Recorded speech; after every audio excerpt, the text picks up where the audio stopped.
Hello and welcome to the June 2018 edition of the Plympton Podcast. I'm Andrew Hill. Coming up this month, we look at the results of the recent local elections. We cover the changeover of Lord Mayors. We have an interesting feature on one of the chapels within St Mary's Church. We learn a bit about the work of hearing dogs for the deaf. We find out about the recent walk-it for Crohns and Colitis UK. And I'll be speaking with a member of the Friends of the South West Police Heritage Trust. The Plympton Podcast. But first, we start with the local elections, where the Conservatives were defending a 30 to 27 seat majority on Plymouth City Council. In Plympton, only 2 wards, St Mary and Channelwood, were taking part in the elections. 3 wards in the city, Drake, Stoke and Plympton Earl, are smaller than the rest and only have 2 rather than 3 councillors. As a result, one of these wards each year does not elect a councillor, and this year it was Plympton Earl's turn to sit out. The first result of the night was in Channelwood, where Conservative Glenn Jordan was defending a slender 57-seat majority, with UKIP having run him a close second in 2014. This year, though, UKIP were not fielding a candidate, so the issue was, where would that past UKIP vote go? Would it go to Glenn Jordan? Could Plympton resident Janet Wise, who is standing for the Labour and the Cooperative Party, be able to capitalise on it? Or would the Lib Dems take a sizable slice of it? The answer soon came. I, Tracy Lee, being returning officer for the election of a ward councillor for the above ward, do hereby give notice that the number of ballot papers rejected was 9, and the number of votes recorded for each candidate is as follows. Ayres Louise, Liberal Democrat, 132. Jordan Glenn Robert, Conservative Party candidate, 1,051. Wise Janet Denise, Labour Party, 532. And I hereby declare that Glenn Robert Jordan is duly elected. So Glenn Jordan retaining Plympton Channelwood with a much increased majority on 2014 when he last stood for election. After the declaration, I asked him how he felt about this year's campaign and the personal outcome for him. It's a relief. It's been an interesting election, and to be honest, I think there's a lot of. It's been very difficult to call. When we've been going out on the doorsteps, people have been very positive, but you've always got that underlying factor of national issues overtaking local ones. So I'm relieved. It's interesting what you say there about national issues. I mean, unfortunately, the Conservatives in the couple of weeks leading up to the elections have had a few problems nationally, and as you say, that has apparently come on the doorstep of them. Well, I'm going to say these things do. I'm going to say, and there's nothing we can do about it. With it being a local election, this is about Plymouth, and that's what we were saying. And say this is about Plymouth first and foremost, and that's what we were trying to do, is what's best for Plymouth. So I'm relieved to be re-elected and representing the residents of Channelwood for another 4 years, and hopefully I can build on the confidence that they've shown me. And read about last time, I think it's about 60 votes you got in by, just over 500 today, so a bit of a difference. Yeah, I'm going to say last time I'm going to say we had UKIP running, and a lot of they got a lot of support. They came second and run as close. This year he didn't stand, and it looks like that support's come back to me. And the Liberal Democrats obviously have fielded across the city this time around in each of the wards. Do you think that's going to have an impact on the result? Obviously, not necessarily with them winning, but who ends up being the winning group at the end of the night? Well, I think the Liberal Democrats actually coming back and trying to field across the city is only a good thing, because people need that choice. And also in politics, you need new ideas and fresh ideas, and they give something alternative. Whether they've got the strength nationally to help them support them locally, I don't know. But I think the good thing is that I've managed to win again, so I can still continue representing the people of Plympton Channelwood. And later on, we'll be hearing how David James fared in Plympton St Mary. The local emergency services recently put on a very successful Blue Light Open Day at Plympton Fire Station. One of the stalls there was put on by the Friends of the South West Police Heritage Trust. There, Brian Edmonds told me about some of the artefacts they'd brought along. The truncheons you can see in the boxes there, they date back to pre-1856. It was 1856 when police forces were formed, but prior to police forces there were the parish constables, and their badge of office was a staff like you see in there. Some of them are highly decorated, and we've got several in the collection. We've also got a good collection of old uniforms here This front one is the Chief Constable's uniform, quite ornate. The frock coat at the back with the red crown and number 1 on it is a Cornwall frock coat. And we've got records in there. We can tell you which men actually wore that coat from the records that we've got in the collection. We've got a bit more modern policewoman's uniform there from the 50s, 60s. And then we go up to the modern day stuff where you've got tunics like that. We've got some very old capes and greatcoats here, and you can feel the difference in the weight of the material. And then we've got radios, the first ever Pi radios that were used in the Devon Force in the early 60s.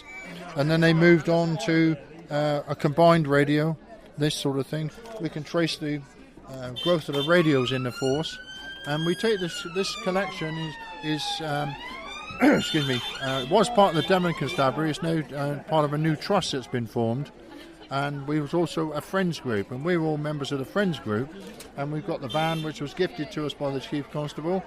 And we take it around to events like this and shows, so we can show the people what policing was like in going back towards 1856 and so on. So how difficult has it been? Because, I mean, those staffs are going back centuries. They must have been quite difficult to get hold of, I'd imagine. Some of them were kept at the Force headquarters, and they were passed on to the historic side, which is now a separate trust. And the ultimate aim for that trust is to find premises so we can open it as a police museum to the public. But that's sometime in the future, unfortunately. And these staffs have got all sorts of different designs on. I suppose that depicts the different areas they've come from, does it? Not so much the different areas, but it was the person who held the staff. And some of them took time. We were going back in pre-1850s there, and some of them took time to use their own devices and ornaments on there. And as you can see, some of them are really highly... the one in particular, we keep these covered because they're quite old, but as you can see, some of them are very, very ornate, and we're lucky to have got them in this condition. Some of these were handed in by people whose relatives held them many years ago. That's an original racket which was built for gas attacks. A warning of it is because it's all wood, there's no sparks. Right, okay. And some of these are more modern ones.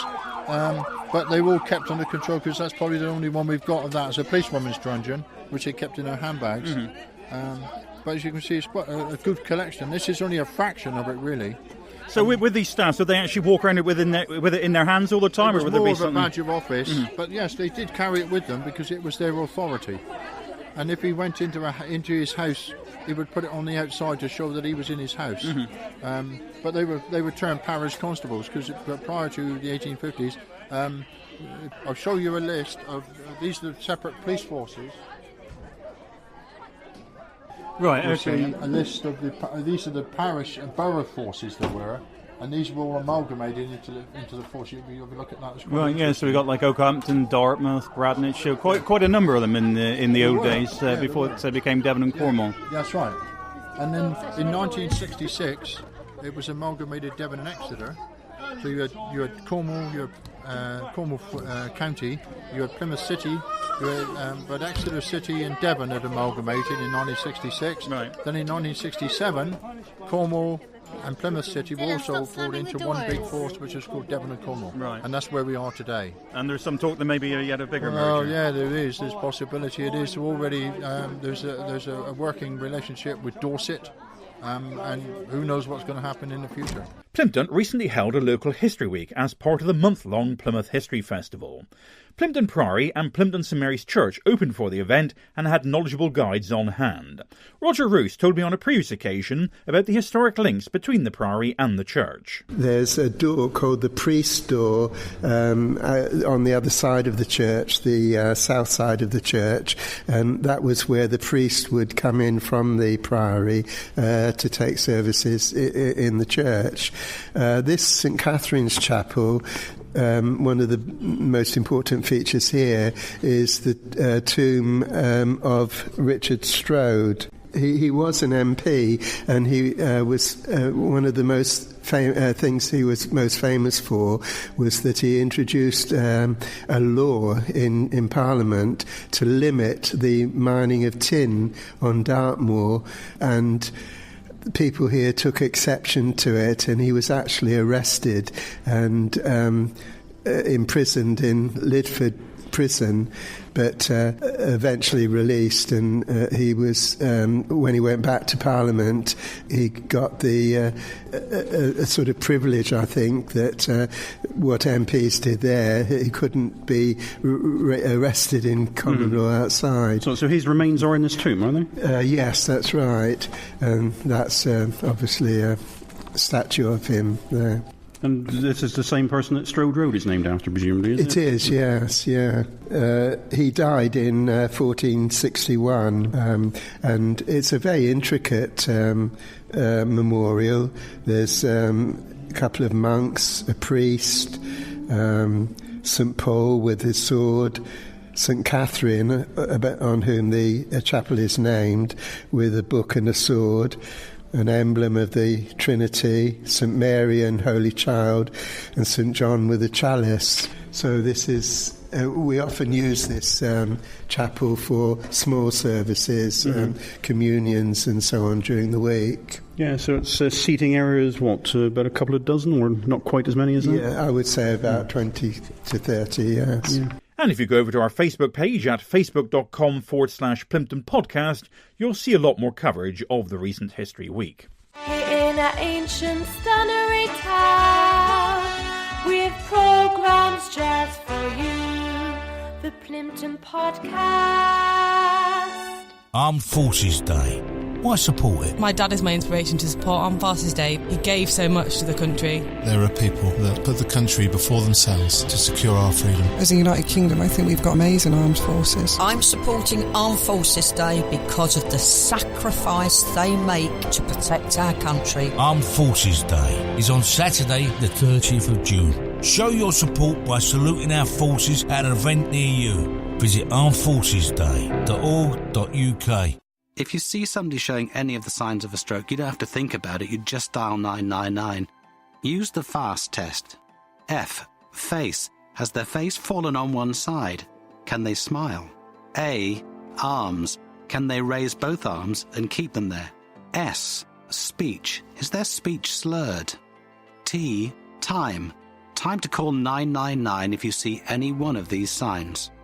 Act fast, make the call, dial 999. Brilliant, I've finally quit. I can keep up with my kids now. I feel like I've got my life back. It's an amazing feeling when you stop smoking. Experience it for yourself with help from Smoke Free. Our range of free support can help you quit for good. From our app to emails, face-to-face and online communities. Search Smoke Free, because there's only one you. Andrew Hill. Back to the local elections now, and it was well after 3 a.m. when the result in Plympton St Mary was declared. So the results for Plympton St Mary. I, Tracy Lee, being the returning officer for the election of Ward Councillor for the Plympton St Mary Ward, do hereby give notice that the number of votes recorded for each candidate is as follows. De Jong, Rob, Labour Party, 850.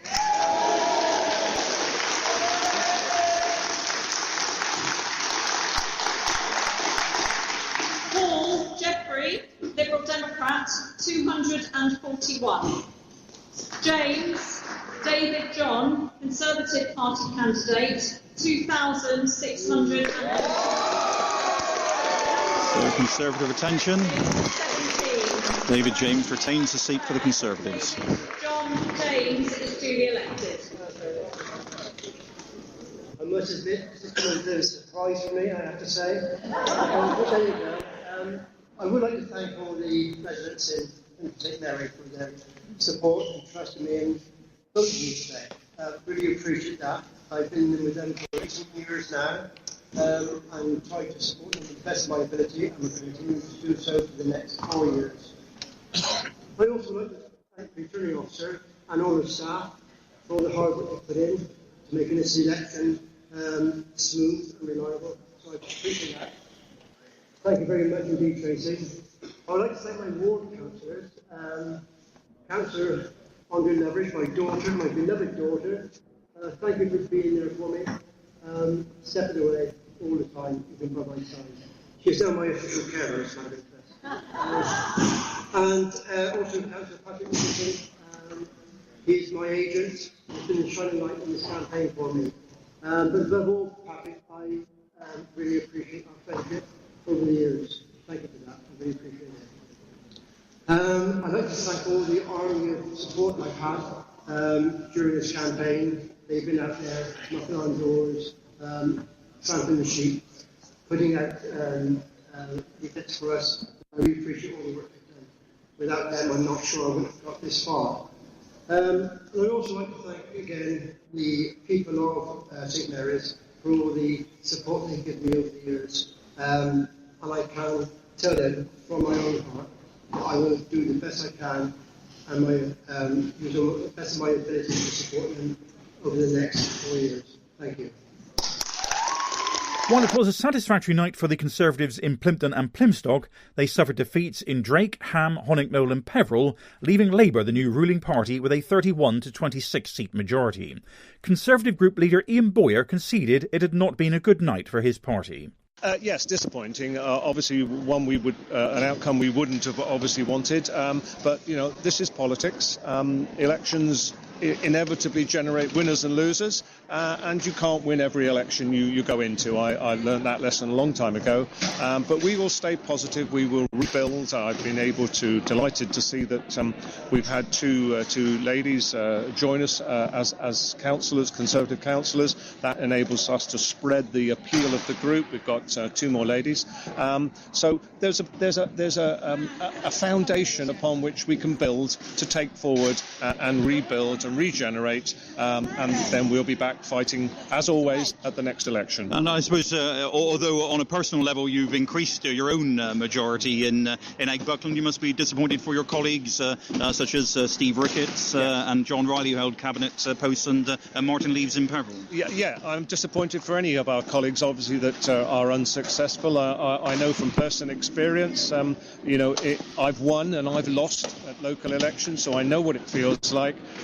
But the feeling passes. We have to move on, and I'm sure my 3 colleagues who have lost their seats will stay with us, and they will want to be involved in the future of the Conservative Party in Plymouth. How much has the recent difficulties that Conservatives have been at a national level, such as the issue of immigration and the Caribbean people who should have been allowed in and weren't, and the problems they've had, and just recently with the cancer issue and so on, how much has that played in tonight's results? Well, I wouldn't want to put it down totally to that, but I mean, clearly it has been a factor, and obviously when you're in local government and you share the same allegiance as the national government, it's doubly difficult for you, obviously, to get through elections, because clearly as governments go through their term of office, they tend to become unpopular because they have to take difficult decisions, and that's obviously reflected back. So the Windrush affair and the recent announcement around cancer, breast screening and cancer hasn't helped us, obviously. And it was obviously going to be a tall order to hang on to power, given how finely balanced it was. But you've been surprised by the number of seats you've lost tonight? No, I mean, I don't think, we've lost the election. We moved from control into opposition. But, has it been a complete wipeout? Has it been a total disaster? No. We will be 26 is against 31, so the Labour group will have a majority of 5. Now, I mean, that's quite manageable if we have a better political climate this time 12 months when we come to the next set of local elections. So we remain upbeat, we remain positive, we will rebuild, and we will come back to the electorate with a fresh offer. While Ian Boyer was feeling the disappointment, Labour group leader Tudor Evans was in jubilant mood. We've had an enormous gift from the people of Plymouth tonight. We've achieved remarkable things here in Plymouth that have been achieved nowhere else around the country. And the return of a Labour council. People wanted a Labour council. They had it taken away from them. And the first chance they had to bring back a Labour council, they took it. And they took it tonight, and they took it in spades. I couldn't be more proud. Were you surprised by the extent of the majority this evening? Well, we've been having some very, very good conversations on the doorsteps with people of Plymouth. Our message about the way in which this Conservative council, the outgoing administration, had done its business. People were very unhappy. 9% increase in council tax, but services been slashed. They weren't happy with that.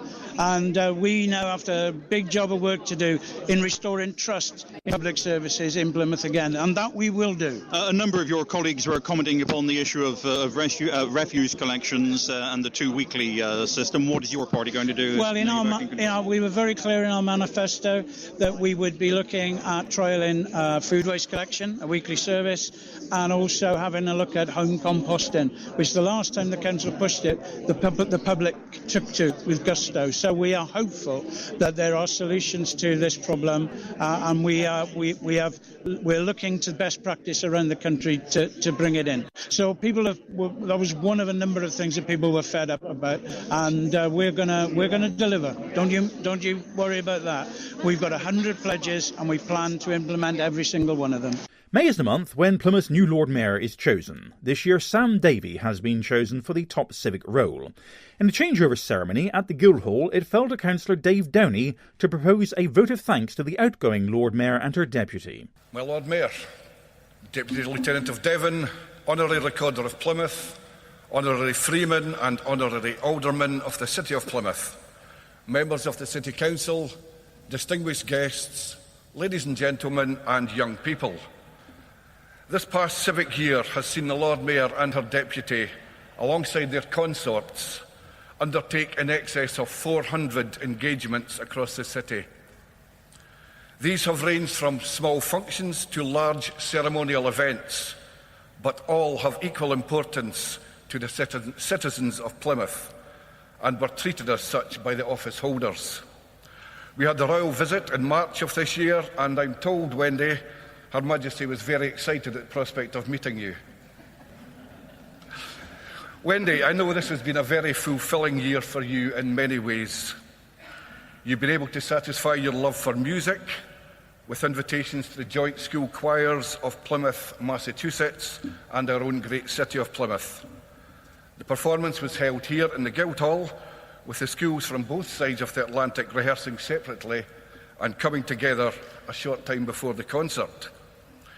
You will remember also having the privilege of attending the police choirs at Methodist Central Hall, symphonic and philharmonic orchestra concerts at the Guildhall, and 3 school carol concerts in one day. Wendy, you've also had the opportunity to fulfil your love for amateur theatre, with invitations to productions of Top Hat and The Full Monty at the Devonport Playhouse. You were escorted to the Full Monty by your daughter. As I understand it, Ken's love for amateur dramatics was also fulfilled that night, as he took the lead role in The Full Monty at the Devonport Playhouse.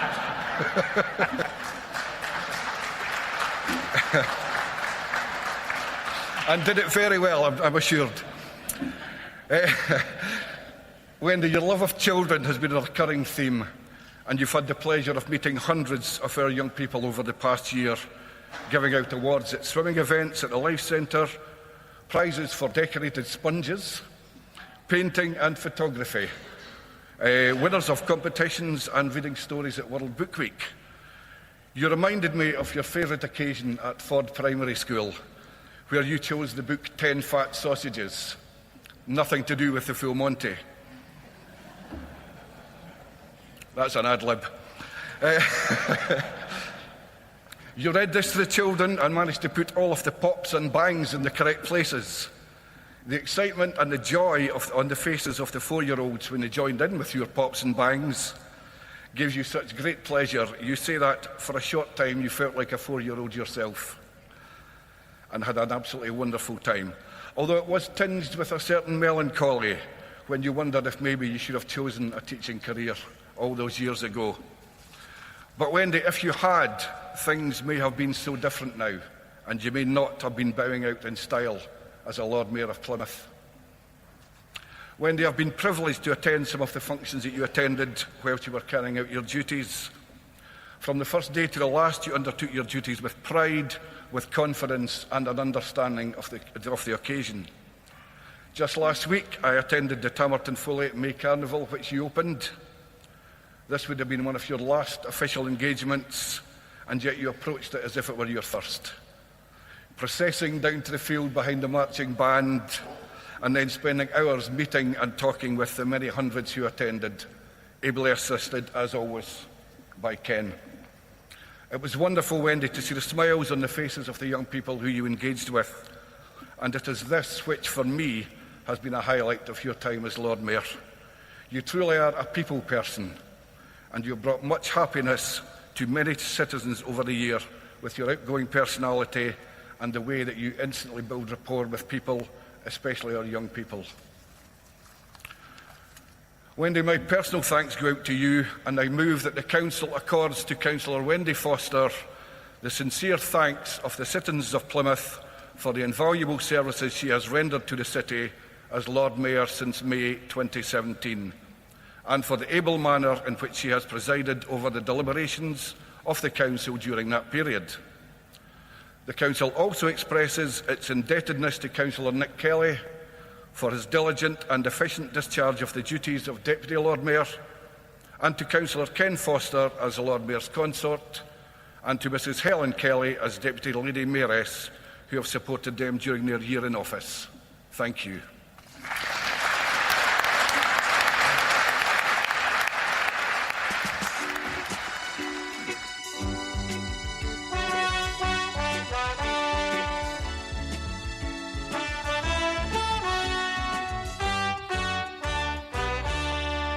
The Plympton Podcast.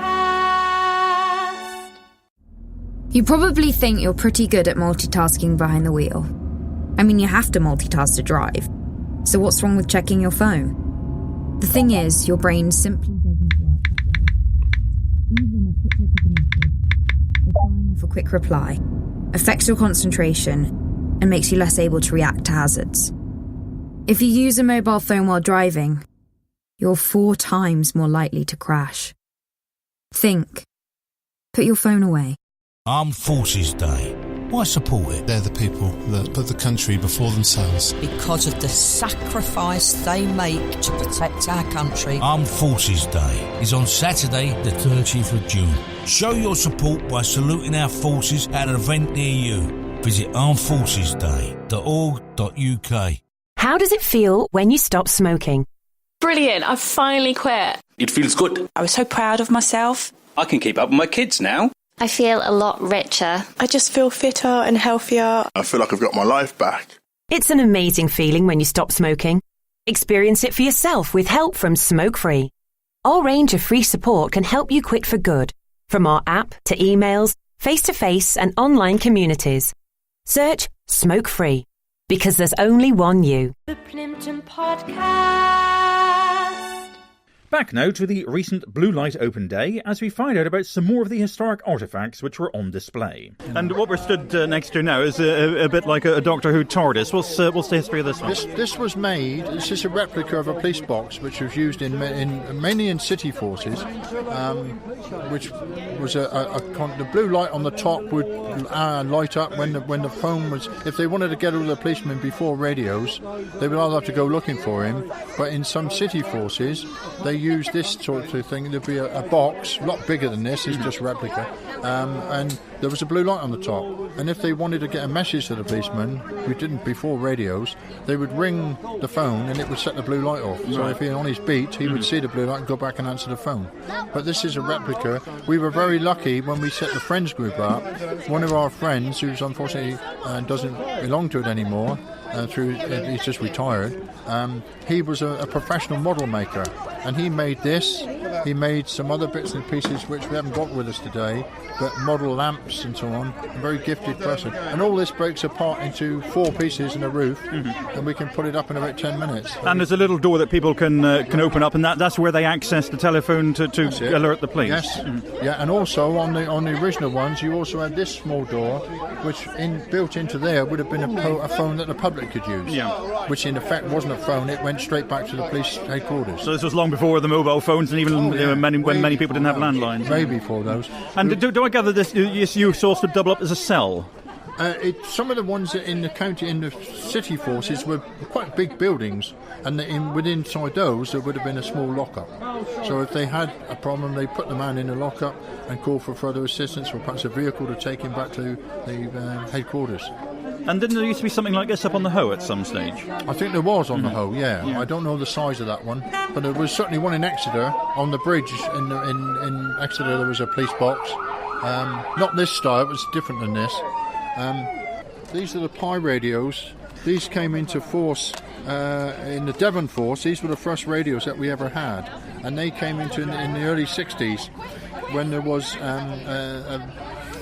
an experiment, if you like, that was set up where you had a closed radio system within a small town. This started at Newton Abbot. You had a closed radio system within the Newton Abbot area, and these were the sets. You had a transmitter. When you press that and the radio went up and you transmitted, and that's a receiver, two separate items. Mm-hmm. And they were good for about 3 or 4 mile radius, so they covered the town of Newton Abbot. And then the men on beat drove with it, and then you had resident PCs as well, and it was become a unit beat policing, they called it. And it worked very well indeed for its time. Then they moved on. These were very cumbersome because you had that attached to your tunic, in that way, right? But that's all that held it on, mm-hmm. And you had this as a freestanding. So if there was a problem, these would drop all over the place, right? And then they moved on to a combination one like that, which was press to transmit, release to receive. Instead of the 2, you just had the 1, but it's still the only clip was to put it in like that. Right. Not very practical, really. And then the next you put it in like the top of your shirt, basically. Or tunic. Mm. Yeah. The next step was this, where that went in your pocket and that bit just clipped on, which was a lot better. And then you just pressed the side button to transmit and release it to receive. That was the same system as that. And then of course they go on to the more modern stuff, which is that, and it clips onto the new tunics. Mm-hmm. Well, tunics up near your shoulder level. Yeah, that one, yeah, that's right. So that in a nutshell is 40 odd years of radio in the Devon and Cornwall Police. Earlier, we heard Councillor Dave Downey propose a vote of thanks to the outgoing Lord Mayor Wendy Foster. Mary Aspinall, herself a former Lord Mayor, was called upon to second the vote of thanks. Wendy, I stand here for the vote of thanks to you and your colleagues in the mayoral team this year. Last year I wasn't able to join you to be able to welcome you to the role, so I felt it was really important that I came here today. And Kate also sends her regards and is sorry she couldn't join us today. We met in 2002 when I joined the council. We've sat on many committees together, simply I think because of our nursing backgrounds and our love of health issues and of children's centred issues. How are you going to manage retirement? It's bad enough stepping down from that year as Lord Mayor when you've been so hectic. But to actually leave us on the council will leave a big hole in your life. But I know you've probably planned what you're going to be doing, but I hope you're going to have some rest beforehand. Anybody that's been Lord Mayor of this wonderful city knows that you give your all during that year. And when you finish that term of office, it's a case of, thank goodness I've survived. But it also leaves that hole. But we aren't going to lose you because obviously with Ken still being on the council, we will be making sure that you keep up with us, and we hope to see you sitting in the gallery.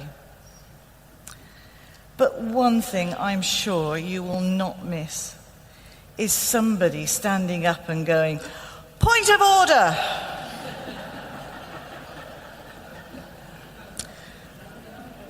Wendy, have a wonderful retirement, and it gives me great pleasure to second the motion that we give you the thanks and the team of Nick and the Deputy Lady Mayoress and Ken as consort. Thank you.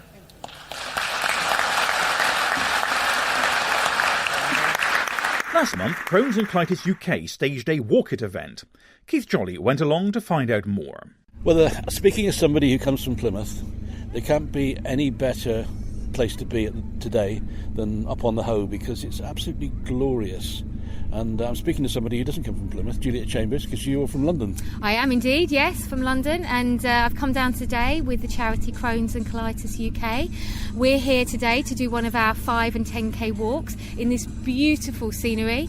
Every year we run a series of walks across the UK to raise awareness, raise valuable funds, and actually bring the community together. So there are about 300,000 people within the UK that have either Crohn's disease or ulcerative colitis, and today we're joined with quite a few of them, and we're going to take a walk around Plymouth, have a fantastic day, and just, really help raise awareness, because these are debilitating conditions that people are struggling with, and we as a charity are here to support them. You talk about the debilitating conditions, but what exactly are the problems that people are faced with? So ulcerative colitis and Crohn's disease cause inflammation and ulceration in the bowel. That can be in the small bowel and the large bowel. They can cause symptoms such as diarrhoea, extreme pain, fatigue, and it means that people are struggling on a day-to-day basis. People with the condition are affected differently. Some people, are affected really badly and require medication and sometimes surgery in order to keep the condition under control. Others who still will struggle and may be able to, live a slightly easier life. How much research is ongoing as far as this condition is concerned? So Crohns and Colitis UK, we fund a lot of research. In the last few years we've funded up to £500,000 of research. We are continually looking into the causes of Crohn's disease and ulcerative colitis, but also how we can help people live with those conditions.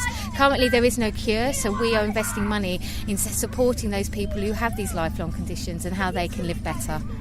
Now, is somebody born with Crohn's disease, or is it something that develops? Unfortunately, we don't know what actually causes it. So it is thought that it's a combination of your immune system and environmental factors that trigger something that then causes your body to attack its bowel, killing off bacteria within the bowel, which then leads to inflammation. But more research we can find out what causes it, then hopefully, ultimately, we can find a cure one day. And so the sufferers are on medication all the time? Yes, so most people with Crohn's disease and ulcerative colitis will be on some sort of medication. Diet can help, but it's very individual to the person with the condition, and sometimes surgery is required to remove part of the bowel if there is extreme inflammation and ulcers, but that can then form some relief for those people with the condition. And anybody listening who was all of a sudden found out that they're suffering from it, there is a lot of help, isn't there? There's lots of help out there. If you feel like you're experiencing any of these symptoms, firstly go to your GP, get yourself checked out, and if you want to find out more, please visit our website www.crohns-colitis.org.uk. We also have a helpline which you can find the details on our website. So just talk us a little bit about this particular event today. This is not the first time you've done it? No, so this is our third year in Plymouth. We have 8 walks around the country, covering the breadth of the UK. And today we have lots of supporters, volunteers and members coming down to the Plymouth Hoe to just join in a community atmosphere and walk either 5 or 10k, raising money for the charity so that we can continue to support people with these conditions. It's a fantastic thing, and you're saying about the various walks and that, so people with all sorts of abilities can actually do this walk. Absolutely. So we're trying to make it accessible for all, and it's a real achievement. These conditions can really make you feel very poorly, and there are people here today who have overcome so much and are putting on a brave face and coming down to do this walk, and it's just amazing to see so many people here. Well, Julia, as I say, it's a fantastic day. I think the biggest problem today is going to be the sun, isn't it?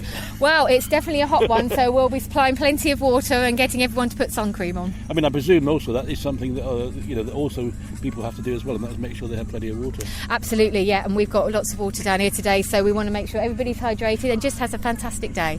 Juliet, thank you very much, and hope the day goes well. Wonderful, thank you very much.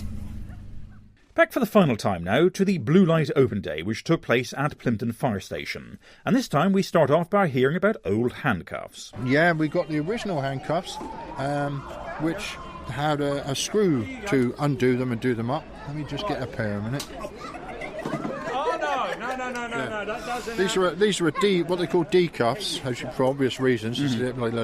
But to undo them, you have to screw that screw all the way in and it would open up. But to secure it again, you have to take the screw all the way out. And if you've got someone who doesn't want to be handcuffed, so not very useful at all. Yeah. And then they moved on to what he's got there, which is these with this plastic insert. Yeah, so it's got like and that was a great improvement because it was just snap-on. And then, but once they were on, you're okay, but you didn't have control. These, you've got this plastic insert, which is those cuffs with the plastic insert on them. And once they go on, which is a snap fit again, but you can, by pushing it out, you can push against the joint. You've got good control with that. Right. Okay. And you can stack two-handed up above, and then they can't do anything. Yeah. And that's the evolution of handcuffs, really. But it took a long time. These hi-hats were in use for many, many years, but very cumbersome. And you can see how small they are. So if you know, I haven't got big wrists, and yours are bigger than mine, I think. But you'd have a problem getting those on. Yeah. Really. But these are obviously... Yeah, so they more tailor to the individual person. Well, that's the first notch you can... Yeah. That's a big hand, or big wrist. You know? So they were much better. And that is, in a nutshell, you've got all the different helmets and uniforms, the old-style tunics, greatcoats over there and a cape.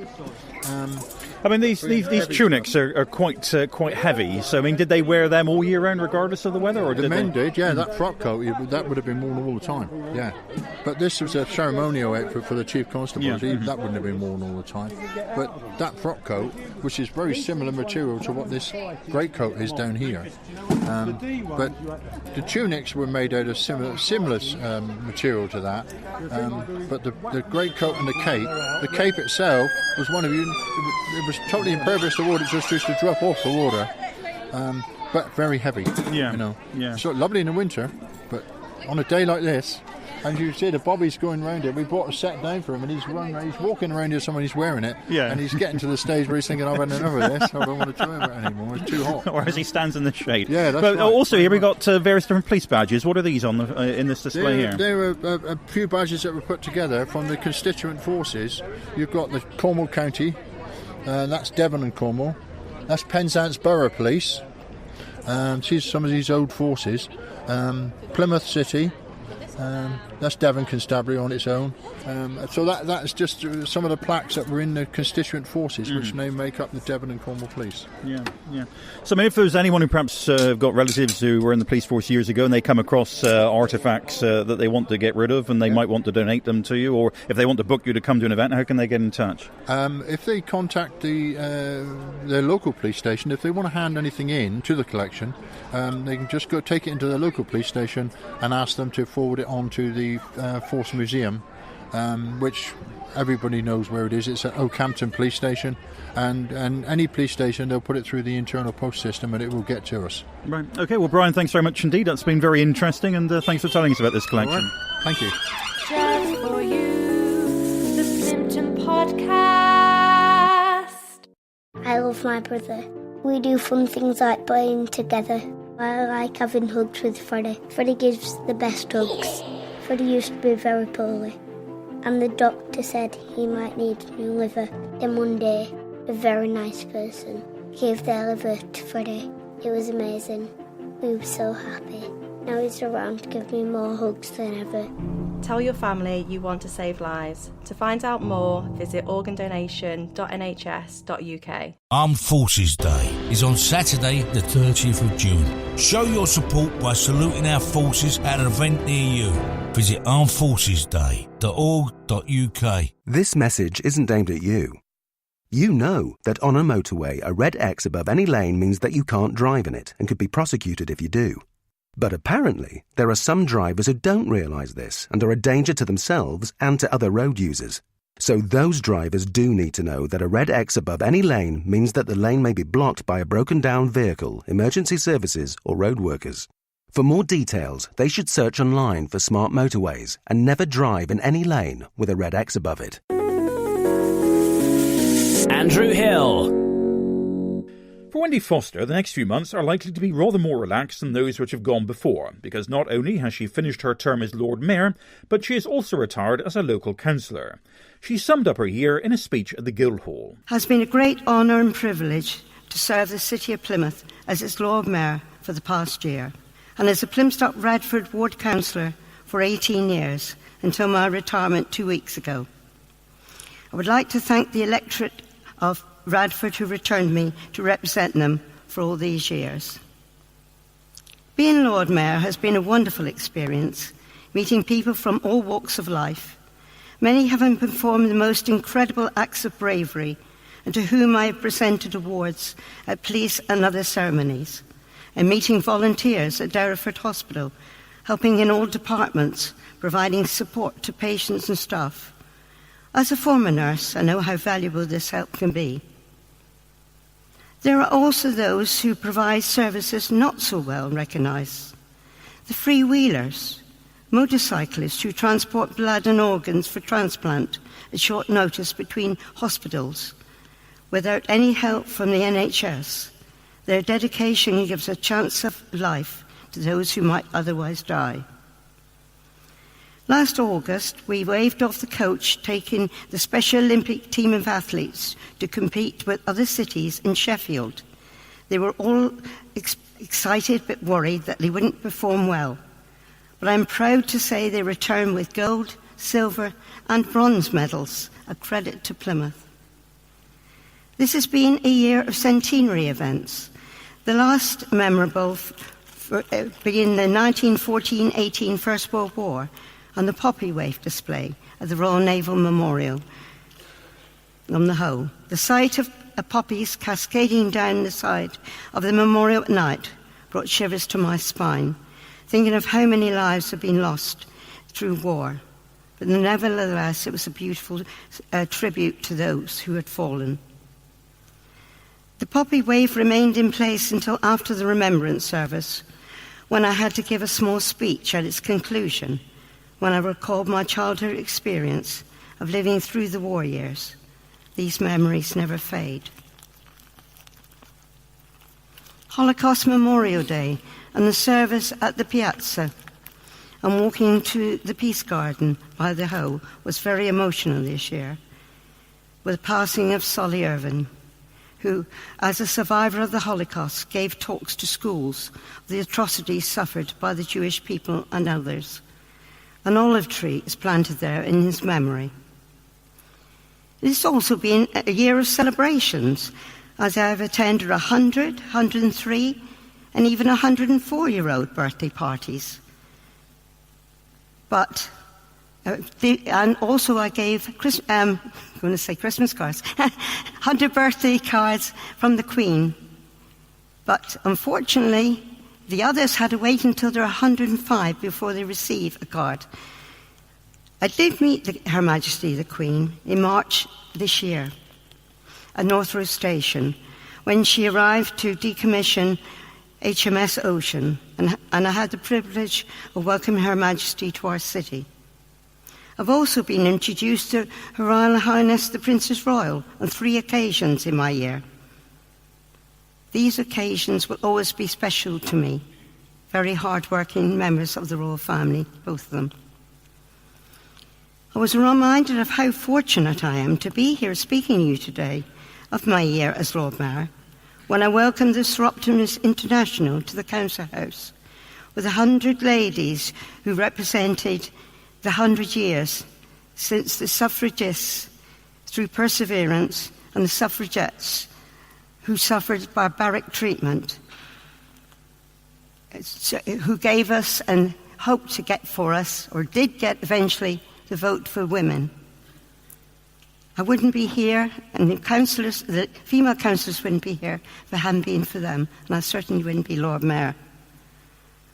But a Lord Mayor does not work alone, and I have been really fortunate to have Councillor Nick Kelly as my deputy, who together with his wife Helen have carried out a variety of engagements very successfully, and they've told me how well they've done, all the people you've met. He's also gone that extra mile by competing in the Santa Run, raising money for my charity, Jeremiah's Journey. Sarah Moore also, who works in the Lord Mayor's office, ran for the same charity and the same cause. Also, Councillor Heathcock, I don't know where he is. He made delicious cakes so that we could also raise more money for my charity. Altogether, we've reached in the region of 6,500, which includes a small bequest and also additional money raised by my daughter Natalie, who, with her twin sister Cheryl and my son, will be running the half marathon on Saturday. They have I think it's called Keep Funding the charity for that's sponsored by people. Crowdfunding, I think it's called. And they will be bringing that money in later after they've completed the race. There's also money being given by donations direct to Jeremiah's Journey because they didn't realise how to make out the cheques for the Lord Mayor's Fund. So there's extra money coming on top. But whatever means people have contributed to my charity, thank you so much.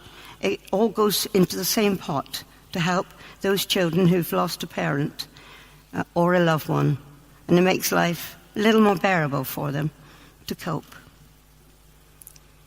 In this absence, due to becoming a new granddad, in the last couple of days, I'd like to thank the Reverend Dave Appleby for all his help and guidance at council meetings as my chaplain. A very special thanks too to my cadet, Flight Sergeant Amber Flatt, who we've grown very fond of. She's been an outstanding cadet, and I've been very proud to have her accompany me, especially when the royalty visit, as they have the last few weeks. Thank you, Amber.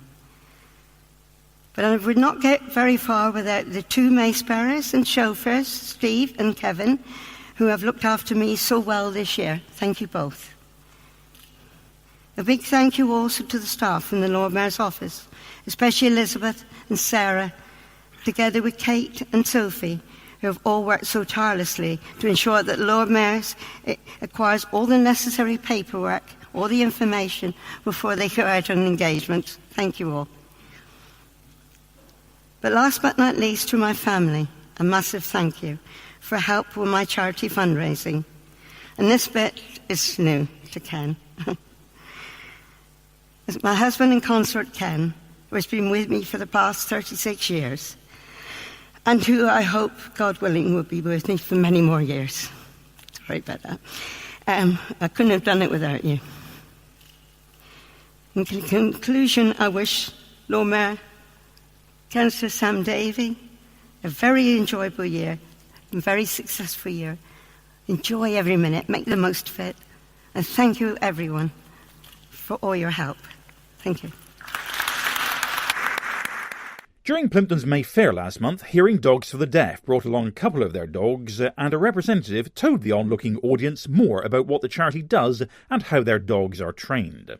It's her final test to become a hearing dog, and she will actually go to meet someone next month to see that they make a good match. I'm sure they will, because she's been a dream. This one is a little bit more troublesome, but we'll get there with him. Hearing Dogs is a charity, completely run by charity donations, and myself and Katie do this voluntary work, and it's 24/7 year round, which we really enjoy. Obi's a typical boy. You can probably hear him whining. He doesn't like hanging around, he doesn't like shopping. He's having to learn all this, and he's having to learn to be quiet. Obi, put it down. Good boy. These dogs are reward-based trained, so you'll see dipping him in pocket and giving him treats every now and again. It's all reward-based, so if he does what I ask him to do, he'll get a reward. Sam Davey, who as we heard earlier is Plymouth's new Lord Mayor, has chosen Plympton resident Chris Mavin to be his deputy. Councillor Mavin, who represents the ward of Mortview, which is adjacent to Plympton's St Mary ward, took the oath of office before the Honorary Recorder of Plymouth, Judge William Taylor. Deputy Lord Mayor, I invite you to take a declaration of acceptance of office. Will you please repeat after me? I, Chris Mavin. I, Chris Mavin. Having been elected to the office of Deputy Lord Mayor. Having been elected to the office of Deputy Lord Mayor. Hereby declare. Hereby declare. That I take the said office upon myself. That I take the said office upon myself. and will faithfully and duly fulfil the duties thereof, and will faithfully and duly fulfil the duties thereof, according to the best of my judgment and ability. according to the best of my judgment and ability. Thank you. Would you please sign a written declaration to that effect?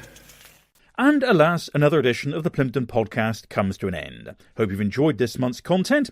My thanks to audionautics.com for our theme music and to you for listening. So until next time, bye for now.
The Plympton Podcast.